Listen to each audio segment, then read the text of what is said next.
So on TranZact, you can go ahead and add multiple unit of measurement in any item. So how you can go ahead and do that? For that, quickly, let's go to our inventory module. So this is the inventory dashboard, and these are all my items which I have added. Suppose if I wish to go ahead and add an additional unit of measurement in the cashew pack, what I will do, I will click on this. Now I need to go ahead and click on the edit option. Click on edit option.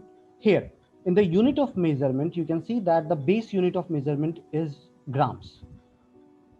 I will simply go ahead and click on this plus symbol. Now here I can go ahead and add the additional unit. So I will click on add unit.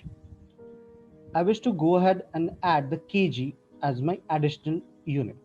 So 1 kg equal to how many grams? So I will simply go ahead and type down 1 kg equal to 1000 grams, and I will simply save this. So once I will save this additional unit of measurement, please have a look.